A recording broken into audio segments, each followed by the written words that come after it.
1. रात 10 बजे के बाद शौचालय में फ्लश करना स्विट्जरलैंड में अवैध है। ढक्कन वाला शौचालय यदि आप ज्यूरिख, जेनेवा या बर्न में हैं और आपको देर रात शौचालय का उपयोग करने की आवश्यकता है तो ये पूरी तरह से ठीक है। आगे बढ़ो और अपना व्यवसाय करो। जब आपका काम हो जाए तो बस फ्लश न करें। ऐसा इसलिए क्योंकि रात 10 बजे के बाद टॉयलेट में फ्लश करना गैरकानूनी है स्विट्जरलैंड में। हालांकि जमींदार स्पष्ट रूप से कानून की व्याख्या अपनी इच्छानुसार कर सकते हैं, इसलिए यदि आप रात के मध्य में शौचालय का उपयोग करने के लिए उठते हैं और यह याद रखने के लिए बहुत नींद आती है कि फ्लश करना मना है तो आप जेल में समाप्त नहीं हो सकते। नंबर 2 पर आता है कि अंतरिक्ष यात्री पृथ्वी पर वापस लंबे होकर आते हैं। जब आप उन्हें गुरुत्वाकर्षण से मुक्त करते हैं तो मानव शरीर कुछ असामान्य चीजें कर सकता है। उदाहरण के लिए, उनके शरीर के वजन के बिना, उनके जोड़ों और रीढ़ में उपास्थि को संकुचित किए बिना, अंतरिक्ष यात्रियों के शरीर वास्तव में शून्य जी स्थितियों में थोड़ा लंबा हो जाते हैं। नतीजतन वे पृथ्वी पर वापस कुछ इंच लंबे हो जाते हैं। हालांकि समय के साथ प्रभाव गायब हो जाएगा। आश्चर्यजनक रूप से यहाँ पृथ्वी ग्रह पर एक अच्छी रात की नींद के लिए लेटने का एक समान प्रभाव हो सकता है। हालांकि अंतर मामूली है, आमतौर पर 1 सेमी से अधिक नहीं। जब आप पहली बार सुबह बिस्तर से उठते हैं तो आप रात की तुलना में थोड़े लंबे होते हैं। नंबर 3 पर है अवैध शिकार की प्रतिक्रिया में बिना दांत वाले हाथी विकसित हो रहे हैं। जब एक निश्चित विशेषता एक जानवर को अपने पर्यावरण में बेहतर जीवित रहने की अनुमति देती है तो उस विशेषता को साझा करने वाले अधिक वंश पैदा होंगे। हाथियों के मामले में जो अफ्रीकी शिकारियों से बच गए हैं वे बिना दांत के पैदा हुए हैं, इसलिए वे प्रजनन के लिए बचे हैं।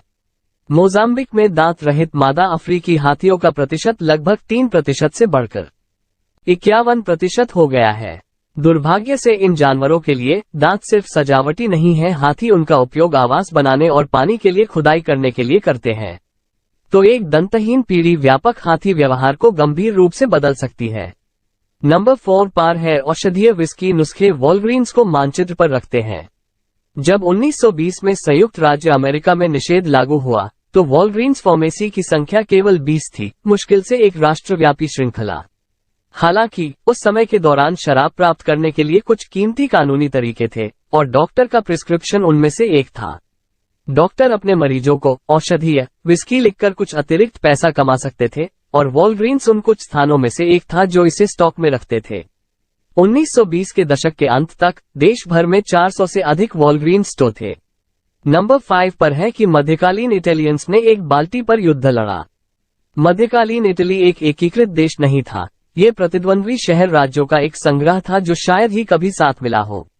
बोलोग्ना और मोडेना 2 ऐसे पड़ोसी शहर राज्य थे जो विरोधी राजनीतिक गुटों का समर्थन करते थे।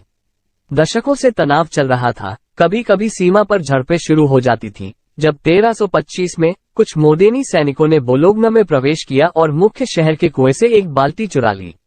बाल्टी के परिणामी युद्ध में केवल एक लड़ाई थी, जैपोलिनो की लड़ाई, लेकिन मोडेना विजेता थी। करीब 700 साल बाद भी बाल्टी वहीं पड़ी है।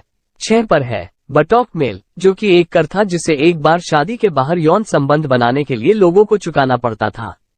मूव मेंबर ने दुनिया भर में करोड़ों जुटाए हैं। अपनी शादी के दिन से पहले प्रफुल्लित होना सदियों पहले एक बड़ी बात थी। इसीलिए 1595 में स्कॉटलैंड ने बटॉक मेल की शुरुआत की, जो स्कॉटिश पुअर लॉ टैक्स के लिए एक निर्लज शब्द है जिसका भुगतान लोगों को करना पड़ता था अगर वे शादी से बाहर यौन संबंध रखते थे। 7वां है गूगल पर करोड़ों वेबसाइट हैं। गूगल मुख्यालय गूगल ट्रिग्स खोज इंजन के अनुसार खोजने से पहले वेब क्रॉलर सैकड़ों अरब वेब पृष्ठों से जानकारी एकत्र करते हैं और इसे खोज अनुक्रमणिका में व्यवस्थित करते हैं। 8 उम्र बढ़ने के साथ आपके स्पर्श की भावना फीकी पड़ जाती है। जॉन्स हॉपकिंस विश्वविद्यालय के एक न्यूरोबायोलॉजिस्ट डेविड लिंडेन ने हमारे स्पर्श की भावना पर उम्र बढ़ने के प्रभावों के बारे में वोक्स से बात की। उन्होंने 2015 में कहा, ऐसा लगता है जैसे हम सभी अपने जीवन के दौरान स्पर्श रिसेप्टर्स खो देते हैं। 16 या 18 साल की उम्र के आसपास, फिर धीरे धीरे गायब हो जाते हैं। 9 जो कि दिलचस्प है, ई अक्षर एक असफल ग्रेड को इंगित करता था। रंग तथ्य हर कोई जानता है कि परीक्षा में एफ अक्षर का अर्थ है कि आप असफल हो गए हैं। लेकिन क्या आपने कभी सोचा है कि स्कोर ए, बी, सी, डी और फिर ई को छोड़कर सीधे एफ पर क्यों जाते हैं? 1897 में मैसाचुसेट्स के माउंट होलोके कॉलेज में लागू किए गए लेटर ग्रेड सिस्टम के शुरुआती रिकॉर्ड में एक ई का मतलब था कि आप असफल हो गए। लेकिन ठीक 1 साल बाद इसे F में बदल दिया गया।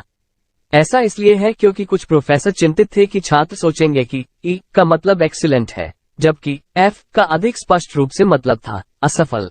10. 1 पाउंड क्वार्टर और 1 पाउंड ऑफ डाइम्स अनिवार्य रूप से समान राशि के लायक हैं, और वो राशि लगभग $20 है।